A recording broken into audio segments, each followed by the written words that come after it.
On this next episode of Outlook TV, strut your stuff at the STRUT Walk. Little Sisters Bookstore turns 35. The Queer Arts Festival turns 10. And much, much more. Hello and welcome to Outlook TV. I'm Rebecca Wyman. And I'm Robert Mackay, and you're watching the Queer Magazine news show that brings you the stories that matter the most from coast to coast. We're going to start with an enchantment under the sea. Tuxedos and tiaras were abound for this family prom that was raising funds for the Fillmore Foundation. We're at the Fillmore family prom, Enchantment Under the Sea. This is a prom redo for anyone who has to redo their prom, where now they can go as any gender they identify with, dressed in any way they want, and bring any date they choose to. Or not. Let's go under the sea and find out what's happening tonight. Well, this is amazing because it's going to be just a huge mixture of people just totally comfortable with themselves and having a great time, dressed how they want to dress in costume or how they would have gone to their own prom, and yeah, it's going to be a lot of fun for a lot of people. How was your first prom? It didn't go so well. It was really a nice little basic, small town little dance. So this is pretty incredible to be able to do this. So.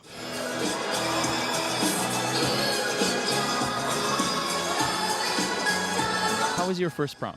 It was pretty uneventful. I got in trouble because I hadn't gone to school for basically half a year, and then I went to prom, so I got into a bit of trouble.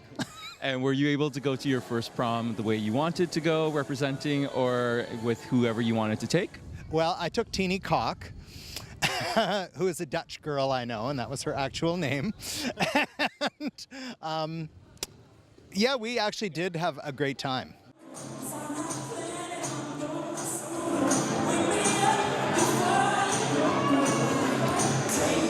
I never had a prom. I mean, there weren't a lot of proms when I got done high school, and so I was quite happy to be coming and doing a prom, and then they wanted to do it based on Back to the Future, Enchantment Under the Sea, and we were all over that. Well, I've been working with the Fillmore Family Foundation for about 15 years, and I've done soup to nuts. I've always volunteered, but this is the first time I've ever done decor. The Fillmore Family Foundation gives funds to all sorts of organizations that deliver programs with nutrition, housing, and health. And which organizations are benefiting from tonight? Well, from tonight, they don't know yet who's getting the money, so I don't know if I want to be the spoiler alert, but it will be Camp Out. Can you tell us about Camp Out? Well, Camp Out is a camp for youth that happens on Gambier Island every summer, and it's for LGBTQ youth from all over the province who can come together and just be, and that's really important for us. I'm just really thankful that everybody is still coming to see us and spend time and share their money with people who need it, and I'm just really happy to be here and that people still care. This is Sister Fancy Pants with Linda Fillmore at the Ukrainian Catholic Church Hall for Outlook TV. All right, Robert, I bet you cannot announce the next show. Uncle Jane's Crystal Queer Comedy. You did it! I did it! Crystal queer. And it's coming up next. Hi, we are here at a Little Mountain Gallery for Crystal Queer Comedy by Uncle Jane's. It's the premiere show, and we've brought together a whole bunch of queer improvisers from all over the city in one new ensemble. Has anyone here seen improv before, or has everyone seen improv before? Clap your hands! Tonight we've got the premiere show of Uncle Jane's is the name. It's a queer show for an ensemble cast of improvisers from all around the city. It's called Crystal Queer Comedy. What inspired this show is I was doing some improv in Toronto, and there's a similar show. It's called Kinsey Fail, and I got to be in that show, and it's very exciting, and I realized that how much you kind of hold back a queer improviser on stage and are sort of forced into hetero relationships on stage, and how nice it was to just be a part of an ensemble that was all queer and that a lot of the audience was queer, and you could just kind of be yourself on stage, and I wanted to do something like that here. I like my partners like I like my shoes, able to contain my stinkiness. We're doing an improv show called Uncle Jane's, but it also has a jam component beforehand, and the focus of this is queer improv, so by queers, for queers. Yeah, which is really cool because it's a usually fairly heteronormative scene, so that's pretty exciting. I got involved with Uncle Jane's when I went to a jam at Blind Tiger. So here, about a month ago, that was for women, trans, and femme. I fall under one of those categories. So yeah, Jill, I got to do a jam there with Jill a little bit, and then she asked me to be involved with this. I like my partners like I like my shoes, available to me in the morning at the front door. I do Sin Peaks with Jill, which is a live improvised soap opera, and she just reached out to me and she was like, hey, you're bi, right? And I was like, yeah. She's like, do you want to do this show? I'm like, sure, why not? Yeah. I see Little Mountain Gallery as like a great community-driven theater.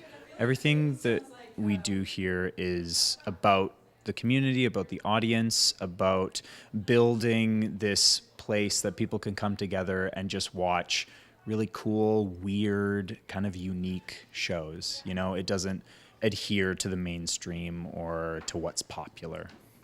If you come to the show, you'll be laughing for gays. Well, what a show that was. That was hilarious. What a talented group of performers. Tune in to Little Mountain Gallery and Blind Tiger Comedy for future shows. I'm Michael Sousa with Outlook TV. We're going to have to take a little break now. I have to go do my vocal warm-up to prepare for the next segment. Red leather, yellow leather. Red leather, yellow leather.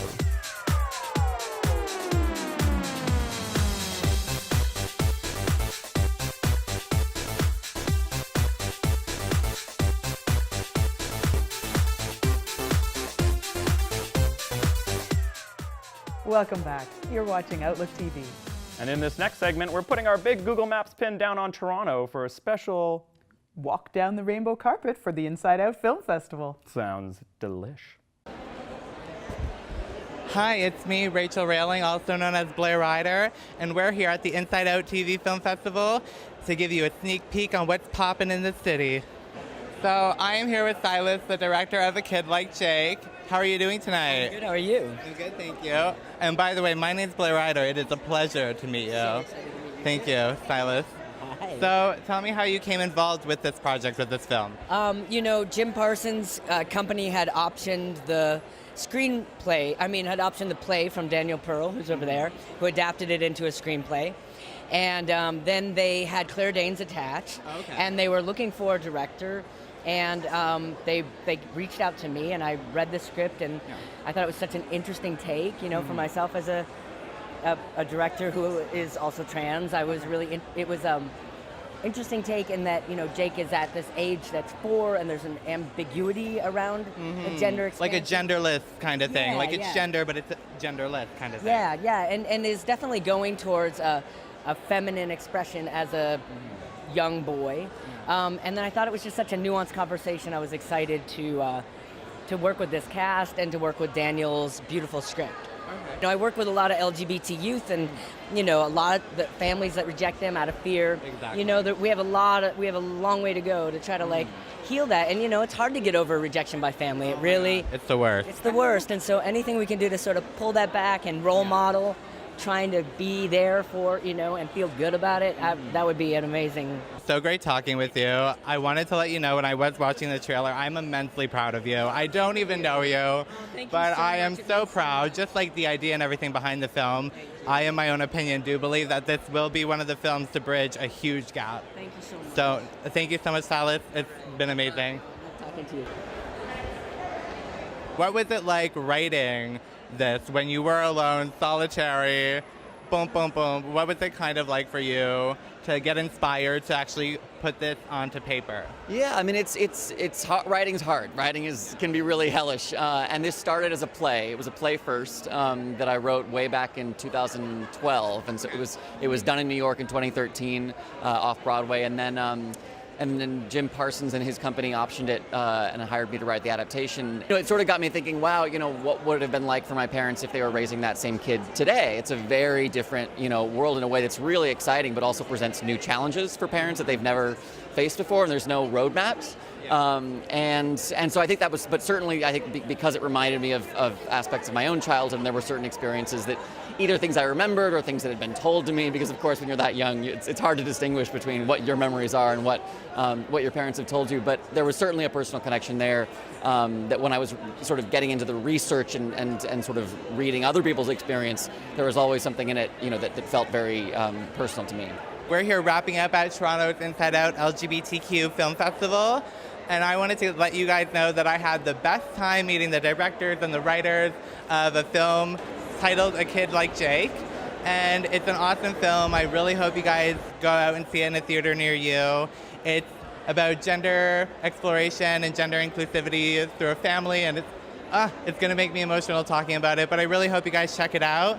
And that's a wrap. So I'm your host, Blair Ryder, also known as Rachel Railing, and I'll talk to you guys soon. Bye. Oh, and thanks, OutlookTV. Little Sisters Bookstore turns 35 this year. Little Sisters? When did she become Big Sisters? Give it another 10. But We're at Little Sisters Book and Art Emporium to find out how they are celebrating 35 years of being a gay landmark in the city of Vancouver. How is Little Sisters celebrating its 35th anniversary? We ran a big sale for the whole month of May at 20% off everything in the store, and we gave out 35 fabulous prizes, and the customers were ecstatic. We gave everybody free pens that we gave. We made some 35-year tattoos, and we also made some t-shirts, and we're going to continue that through Pride. Here I am in this bookstore, and I'm surrounded by porn and lube. In the beginning, when the bookstore started, it really was a community place. There weren't any gay or lesbian bookstores anywhere at all, and I think Jim and Bruce and Barbara Thomas all got together and realized, they could really put Vancouver on the map by opening something. So they opened a very small art gallery and bookstore. Our Christmas order in '85 was seized. Because Canada Customs said, no, you can't have that book. That's why I want that book. Because nobody tells me what I can read and what I can't read. The judges, they're not eating up our argument. You can tell that. We've got an upward hill to climb. It's going to be very interesting hearing the interveners. This next hour and a half is going to be also very important. The money that was raised for the court case was really a lot of quarters, dimes. It wasn't about huge donations that made that court case go forward.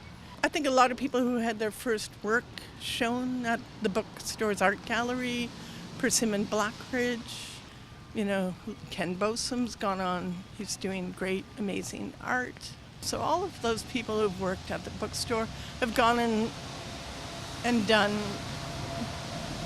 their own kind of creative projects and all the things that Jim would have been so proud of, and me as well. When Jim passed away, Bruce phoned me immediately, and Bruce said, well, what are we going to do about the store? So he said, well, here's what's going on, and here's the keys. So then as time progressed, Bruce said, I really want to sell the store. Things are working well, and why don't you buy it? Little Sisters has changed a lot, and I think that we welcome everybody to come in. And we are seeing a lot more couples coming into the store. So we are seeing the customer base diversify, which I think is a good thing because the store is open to everybody. It's inclusive. We don't discriminate against anybody. After 35 years, Little Sisters is still going strong. This is Gary Wolfader for OutlookTV. Vancouver Pride turns 40 this year. And it's bursting at the seams with events this time around. Let's take a quick sneak peek. A 13-foot peacock. Oh! This year is the 40th anniversary of Vancouver Pride. What can we expect? And I would like to know more about the run.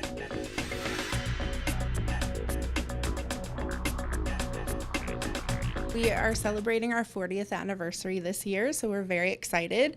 We'll be doing a proclamation on the Monday of Pride Week on the steps of the art gallery, which has historical significance as the site of some of the first Pride protests in Vancouver. What is the archive project? We've prepared a new set of archives around the history of Pride. So we'll be debuting that this year.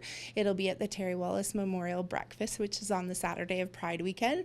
And that's where people can get up early in the morning and come have pancake breakfast by donation. Can you tell us something about Pride Premiere? We have an event coming up, our Pride Premiere on July 27th at the Vancouver Art Gallery in the Plaza. We will be debuting our public art piece, which is a giant 14-foot peacock. So it has movable feathers. So there's a touch sensor railing, and when people work together to touch the railing, the feathers open and close. And at nighttime, there's lights on the peacock, and it will light up in different patterns. What happens on Sports Day? We have a sports day coming up on July 22nd. It's a Sunday at Second Beach Park, and that happens after the Pride Run and Walk in the morning at 8:30. After the run and walk is done, we go into a full-on old school picnic game style sports day.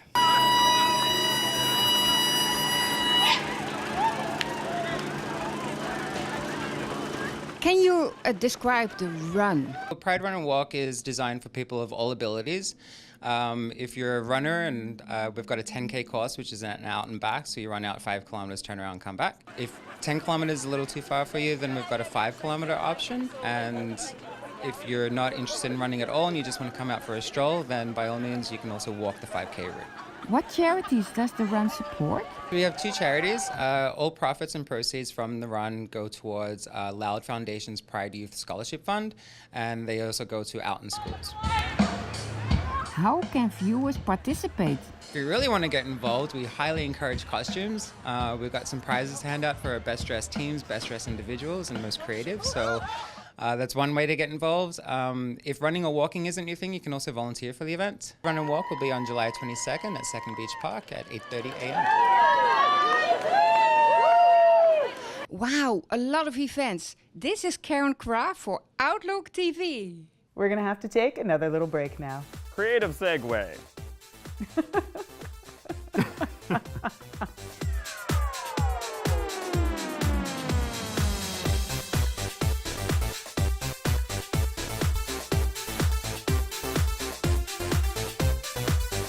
Welcome back. You're watching Outlook TV.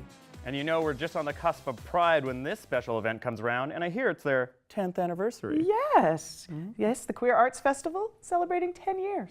We're at the Roundhouse here in Vancouver for the 10th annual Queer Arts Festival. We're going to meet the organizers and find out what it's all about and what they have happening for their 10-year anniversary. We're a transdisciplinary arts festival, so we have a curated visual art show, a non-curated visual art show, and all disciplines. So we have literary, dance, music, media, theater. What sets us apart from a lot of festivals is the curated visual art show, which is where we're at right now. I'm the curator for the visual arts exhibition for Decadence. And since it's a decade of queer art festival, I decided to approach it from a spiral through time, especially because it's also the 20th anniversary of Pride in Art, the underlying educational and charitable organization that supports the festival and supports queer arts itself. I am the artist of this work called So Are You, and it's a video that I actually shot in '89, and it took many years to finish. It was a complex and difficult work, financially, creatively, but more importantly, you know, a number of the cast had died from AIDS and suicide between the time I shot it and finished it.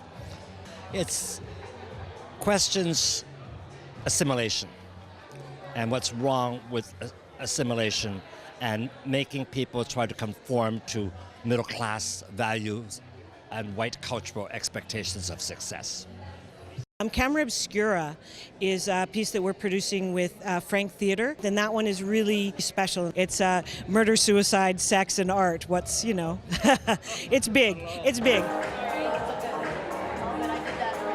This piece was really a bunch of things. You know, it was a timeline that I'd been traversing for a while, really searching for myself and all the things that really mattered to me and the things that I really wanted to let go of, the things that were destructive and toxic and taking away. And this really was a piece of all those dreams, all those changes, all the shifts in myself that I've been looking for. And so with my artistry, it's like, you know, I sit with it and I really see how it really moves me in every moment.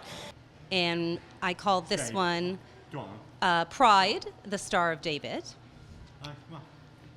I was researching and trying to work with colors, work with them differently, and find ones that would work together and just work with the design that I had invented. So, the Star of David. And this is to celebrate all those that are queer and Jewish. For Outlook TV, this is Angus Pratt at the 10th Annual Queer Arts Festival in Vancouver. It's time to dust off those fancy high heels. It's time for the STRUT Walk. Time to get a little taller and time to walk a mile for the Foundation of Hope fundraiser. We are here at Sunset Beach for the STRUT Vancouver Walk, where we are surrounded by people in wonderful, crazy attire and very fashionable shoes. And we're here to help raise money for refugees around the world. Come up, so swipe and hinge, and then reach up, or better known as For the Foundation of Hope. It's called STRUT, and it's our 4th year, and we are raising funds across Canada for LGBT refugees. STRUT is an annual event. It's a grassroots effort to raise funds, but we have an objective to be financially sustainable, and so we really encourage people to look at our foundation and become a standing monthly donor. So if you're willing to give money, that's just as important as willing to actually do the work as a volunteer organization, because we are 100% volunteer. So we've granted over $70,000 this year to charities across Canada. Specifically, do you want to name a few? We gave out to Rainbow Railroad, Rainbow Refugee, the Comité Solidarité Lesbienne. We gave out to Reaching Out Assisting Refugees, which is an Nanaimo-based organization. The list is long, and again, we look for people to come and help us, support us, either give us time, treasures, or talents. We're really excited to be here today because we're actually going to help lead the warm-up and get everyone going before they head out on the walk, and we'll do a little intention setting as well. How did you get involved with STRUT? It was actually a very synergistic moment for us. We have the Stonewall stilettos, which are behind us, part of our 2018 marketing campaign at Equinox. They're actually made from the fabric of the banquettes at the Stonewall Inn, which is in 1969 where the LGBT movement began. Rainbow Railroad is a non-profit organization who help persecuted LGBTQ individuals from all over the world who are facing persecution in their home country to get to a safe country where they can be themselves, where they can live freely. I came to Canada in 2016 through Rainbow Railroad. So I started volunteering with Rainbow Railroad, and now I'm a full staff member. For all those folks who perhaps live in a country where it's still a criminal offence to be homosexual or LGBT+, and so for us today it's really important that we can walk in their shoes and hopefully raise some funds for them for the foundation. I hope to bring them here. I always say, have good hair and good shoes, and the rest doesn't matter. 3, 2, 1.